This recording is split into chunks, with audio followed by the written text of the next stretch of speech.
TUC Radio, San Francisco. Time of Useful Consciousness. Real History. The Functions of Fascism. This is part 3 of a 4-part series on real history by the noted scholar and author Michael Parenti. Michael Parenti is among our leading progressive political analysts. He received his PhD in political science from Yale in 1962 and has taught at colleges in the US and abroad. Parenti says that fascism is a new order and consciousness that serve the same old power structure. He answers in detail who financed the fascist parties and what services the fascists rendered in return. Many of the measures enacted by fascists were frighteningly similar to those enacted today. They include the support of large industry, the privatization of state-owned enterprises, reduction of corporate taxes and inheritance taxes, defeat of unions, and the suspension of civil liberties. Here is Michael Parenti with part 3 of the lecture series on history, originally broadcast on KPFK in Los Angeles in 1991.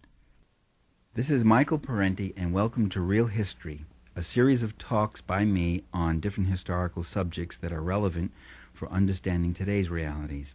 This particular segment is entitled The Functions of Fascism. Fascism is a name that was given to the political movement that arose in Italy under the leadership of Benito Mussolini, who ruled that country from 1922 to 1943. Nazism, a similar movement led by Adolf Hitler, was Germany's dictator from 1933 to 45.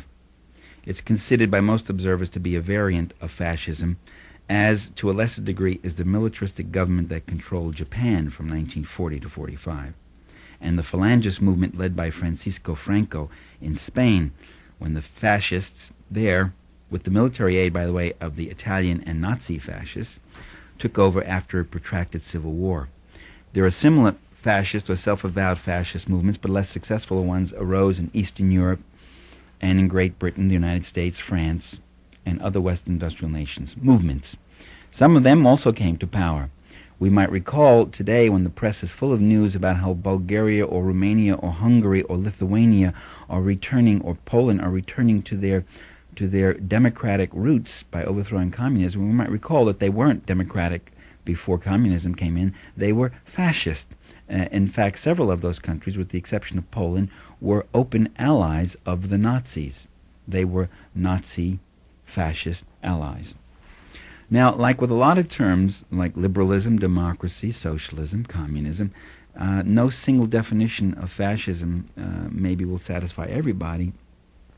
And with fascism, there's a really special problem, because it's a beguiling mix of revolutionary-sounding mass appeals and reactionary class politics.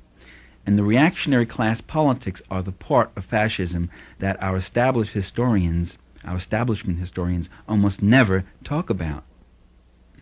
Hitler's party, for instance, was called the National Socialist German Workers' Party, the NSDAP, or Nazis.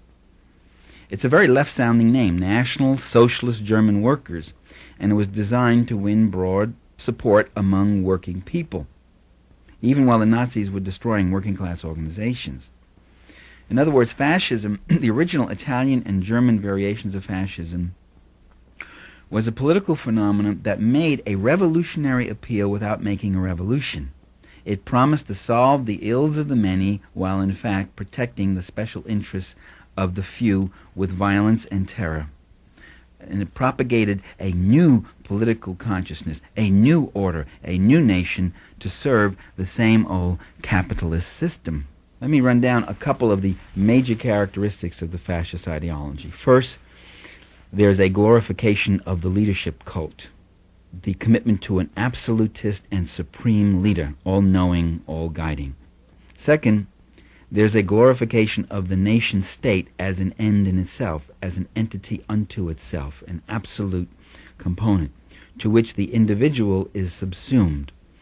Third, there was a glorification of military conquest and jingoism. Fourth, there was the propagation of a folk mysticism, a xenophobia, and a racism. The Nazi slogan was Eine Volk, ein Reich, ein Führer. Also, as other side of the folk mysticism and this blood cult of the special blood, the special legacy, the atavistic wonders of our particular people, was, as I say, a xenophobia, a hatred, and a racism, a hatred of other peoples, other nationalities. With the Nazis and with most other Eastern European fascists, it was anti-Semitism. Fifth, there was an opposition, both in Italian fascism and in German Nazism, an opposition to socialism, to communism, to anarchism, and to all left egalitarian class movements and doctrines, along with opposition to trade unions, opposition to labor parties, opposition to other working class political organizations. Of these various characteristics of Nazism, 1, 2, 3, 4 are often talked about by established historians and mainstream historians. That last one, though, opposition to labor unions, opposition to working class parties, opposition to socialism and such, that one is never talked about by Western writers, especially American writers. The historians and the political scientists and the journalists who treat the subject of fascism usually write from a centrist ideological perspective, which means they usually ignore the link between fascism and capitalism, just as they tend to ignore the entire subject of capitalism itself when there's something unfavorable to say about it. Instead, they dwell on the more phantasmic components of fascist ideology. After World War I, Italy had a parliamentary government that seemed really incapable of solving the country's economic crises. Profits were declining, banks were failing, unemployment was rising. So to ensure profits, the big industrial giants and the big landowners would have to slash wages and raise prices. The state, in turn, would have to provide the big owners with tariff protections, along with massive subsidies and tax exemptions. To finance this, the population would have to be taxed more heavily, their wages rolled back, and social welfare expenditures drastically cut. It sounds like Reaganism? Well, it is, even more extremely so. But the government wasn't totally free to apply these harsh measures. First of all, Italian workers and peasants had their own unions, they had political organizations, they had cooperatives, they had their own publications, and through the use of demonstrations and strikes, boycotts, factory takeovers, occupying farmlands, the forcible occupation of farmlands, they often won some very real concessions in wages and work conditions, unemployment benefits, and they won the right to organize.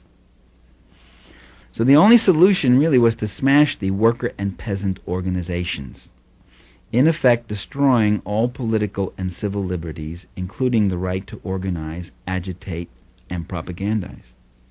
The state would have to be more authoritarian and more firmly subservient to the interests of capital. Mussolini and his black shirts were around right after World War I, and for about 3 or 4 years, the big landowners and industrialists used their fascist goon squads, gave them money and gave them arms, and used them as kind of strike breakers, anti-labor militias.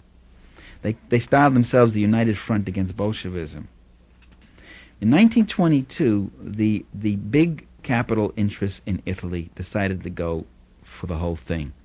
Representatives of the Federation of Industry and the Federation of Agriculture, which was a agribusiness firm, and representatives of the National Banking Association, they all met together, and they met with Mussolini, and they planned the fascist march on Rome. Mussolini sat there and planned that with the leading capitalists of Italy. By the way, this is almost never mentioned in the accounts about the March on Rome.